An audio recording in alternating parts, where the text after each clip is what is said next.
ตึกตีปี้เราทูបាទទឹកទី2 round 2កែងរបស់ខៀវបែកទៀតអូយបែកធំណាស់អូយ បូកូស neutral corner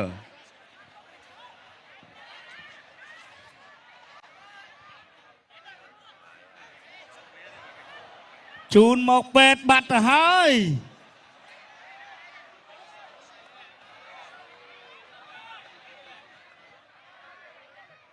បាទសង្ឃឹមថាមិនអីចុះបាទនៅបន្តដំណើរពីព្រោះកំពុងតែជួចិត្តហើយលោកគ្រូពេជ្រសុផាន់ក៏គាត់អូខេ ប្រកួតបន្ត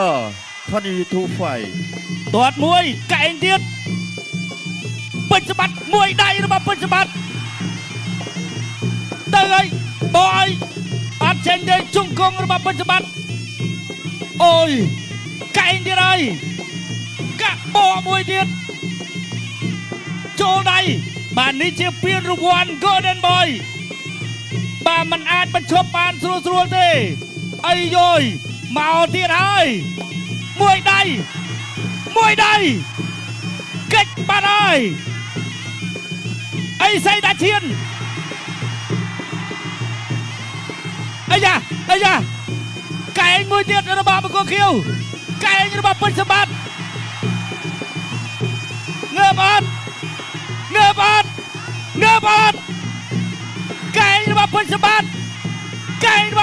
កែងរបស់ពេជ្រសម្បត្តិមិនឆាងលេងខ្លួនកែនស្បើកជួយគុណខ្មែរកែងរបស់ពេជ្រសម្បត្តិ បូកូស neutral corner 1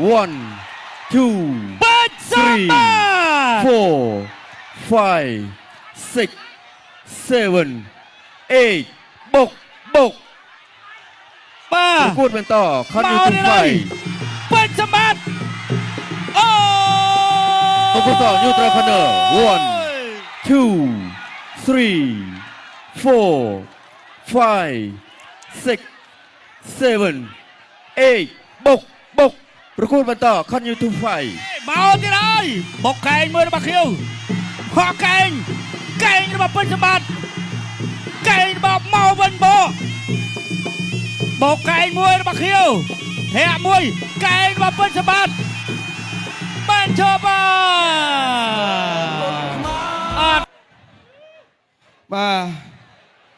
អូយមិនមែនមួយមិនមែនពីរទេបងប្អូន3ប្រឡោះបាទពេជ្រសម្បត្តិនេះចូលកែងរបស់បាទសម្បត្តិវិញកាប់កែងរបស់សម្បត្តិបាទ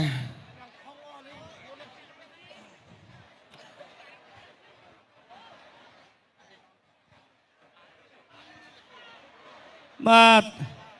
អូនេះរូបភាពនេះយឺតបត់ហើយបត់ទៀតអូ3កន្លែងបងប្អូនមកប្រកួតនេះពេជ្រសម្បត្តិបែក3កន្លែងបាទហើយកន្លែងគឺអត់ក្រម10ទេបងប្អូនអើយបាទជ្រៅណាស់ណែបងប្អូនយើងគាត់នៅក្រោមនៅមើលឃើញឯខ្ញុំនៅលើនេះបាទឡើងចំហតែម្ដងអត់អីមិនពាក់ឯងបាទពាក់អត់កើតទេកុំពាក់ឲ្យគាត់អូហើយសម្បត្តិឥឡូវអញ្ចេះបងប្អូនមានដំណឹងល្អមួយពីកែនស្បើកជូនពេជ្រសម្បត្តិហូឲ្យពេជ្រសម្បត្តិមួយសិនមកក្រុមហ៊ុនកែនស្បើកឧបត្ថម្ភកូនត្រី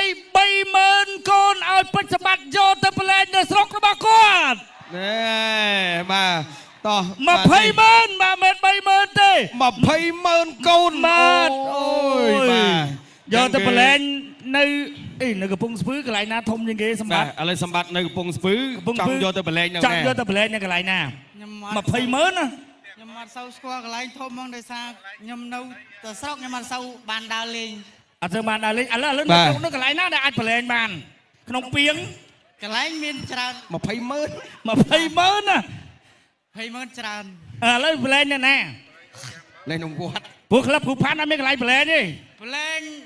ក្នុងវត្តឲ្យបាន20000ប្រឡែងកូនត្រីក្នុងវត្ត20000 20000នោះ20 20000ហ្នឹងយើងប្រឡែងឲ្យបាន20វត្ត បាទអញ្ចឹងចាក់ខុវិស័យវែងឆ្ងាយ បាទ បាទអត់ទេគឺរដូវនេះគឺគេហៅរដូវរសាត្រីពង បាទ បាទអញ្ចឹងហើយយើងប្រឡែងកូនត្រីប្រឡែងអីចឹងទៅដើម្បីចូលរួមជាមួយនឹងវិស័យជលផលក្នុងប្រទេសកម្ពុជារបស់យើងដើម្បីបង្កើននៅធនធានបាទត្រី